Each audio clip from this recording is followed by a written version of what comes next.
तो आइए इस वीडियो में हम लोग सीखते हैं कि आखिर HCF यानी कि हाईएस्ट कॉमन फैक्टर को कैसे निकाला जाता है।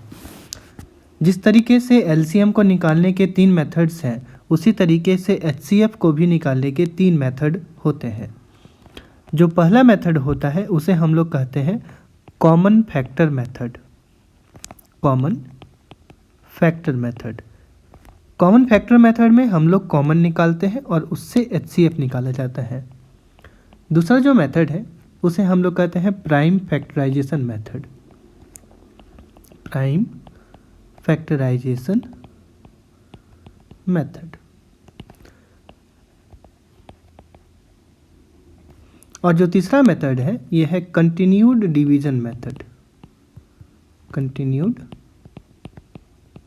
Division method.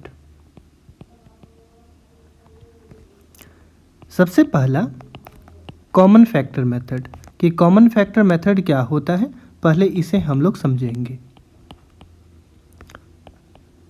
कॉमन फैक्टर समझने के लिए हमें सबसे पहले कुछ एग्जाम्पल्स को देखना पड़ेगा। एग्जाम्पल से हम कॉमन फैक्टर मेथड को ईजिली समझ सकते हैं। तो मान लेते हैं एक क्वेश्चन है जिसमें आपको कहा जा रहा है कि फाइंड द HCF निकालिए किसका, 6 और 12 का। 6 और 12 का HCF निकालने के लिए सबसे पहले हम लोग करेंगे, तो फैक्टर मेथड है तो हम लोग पहले फैक्टर निकालेंगे 6 का।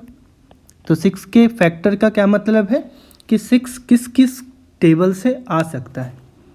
तो 6 के फैक्टर क्या क्या होंगे, 1 होंगे, 2 होगा, 3 होगा और 6 होगा। इसी तरीके से हमें 12 का फैक्टर निकालना होगा। तो फैक्टर्स ऑफ 12 कितना कितना होगा, 1 होगा, 2 होगा, 3 होगा, 4 होगा, 6 होगा और 12 होगा। अब इसमें हम लोगों को कॉमन फैक्टर्स देखने हैं। तो इसमें कॉमन फैक्टर कौन कौन से हैं।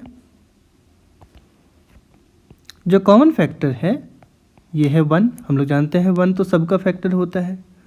2, उसके बाद 3 और एक है 6।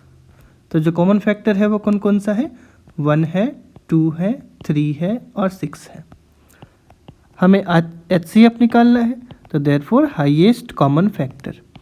अब क्या कहा जा रहा है, जो टर्म है वो हमें एक्सप्लेन कर रहा है। कह रहा है ये क्या, highest common factor. Common factor में जो सबसे बड़ा है, तो हाईएस्ट कॉमन फैक्टर इसमें सबसे बड़ा कौन है, तो 6 है। तो हाईएस्ट कॉमन फैक्टर इसका क्या हो गया, आंसर 6 हो गया। इसी तरीके से हम लोग HCF निकाल सकते हैं। दूसरा मेथड है प्राइम फैक्टराइजेशन मेथड।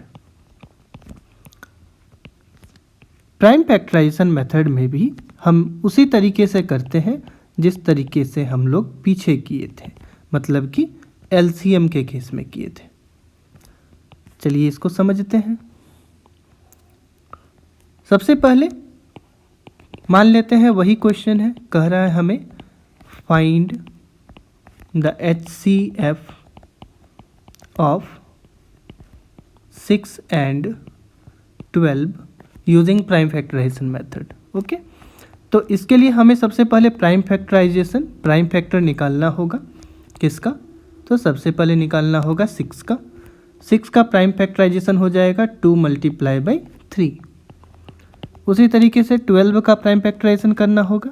तो जब हम लोग 12 का प्राइम फैक्टराइजेशन करेंगे तो आ जाएगा 2 × 2 × 3। हम लोग जानते हैं प्राइम फैक्टराइजेशन कैसे किया जाता है। यहाँ 12 है, 2 6 × 12, 2 3 × 6, 3 1 × 3, रुक जाते हैं। इसी तरीके से प्राइम फैक्टराइजेशन किया जाता है। अब इसमें कॉमन टर्म को देखेंगे। ये कॉमन टर्म है, ये 3 कॉमन टर्म है, तो हम लोग निकालेंगे HCF। Therefore HCF। Prime factorization method में जो कॉमन टर्म्स आते हैं उसका जो प्रोडक्ट है वही HCF कहलाता है। तो कॉमन टर्म 2 × 2 का 1 और 2 × 3 का 1, 2 3 × 6, यानी कि HCF कितना हो गया, तो 6 हो गया।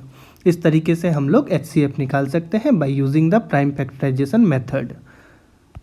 अब जो नेक्स्ट तीसरा टेक्निक है ये है continued division method. Continued division method, इसमें हम लोग बार बार डिवाइड करते हैं। मान लेते हैं क्वेश्चन पे कहा जा रहा है कि find the HCF of 6 and 21। तो इसके लिए हम लोग क्या करेंगे, जब कभी कंटिन्यूड डिवीजन मेथड से हमें HCF निकालना होता है तो ऐसे केसेस में जो सबसे छोटा नंबर है उसको हम लोग डिवीज़र मानते हैं और जो बड़ा नंबर है उसे डिविडेंड मानते हैं। तो यहाँ पर 6 हो जाएगा डिवाइज़र और 21 हो जाएगा डिविडेंड। 6 3 जा 18, सब्ट्रैक्शन करेंगे तो बच जाएगा 3 रिमाइंडर। जब रिमाइंडर बच जाता है जो डिवीज़र से छोटा हो जाए तो ऐसे केसेस में हम लोग कंटिन्यू डिवीज़न मेथड में रिमाइंडर को डिवीज़र बना देते हैं और जो उससे पहले डिवाइज़र था उसे हम लोग डिविडेंड बना देते हैं। तो डिविडेंड हो जाएगा 6, 3 2 जा 6, देन सब्ट्रैक्ट करेंगे, यहाँ पर ये 0 बच गया।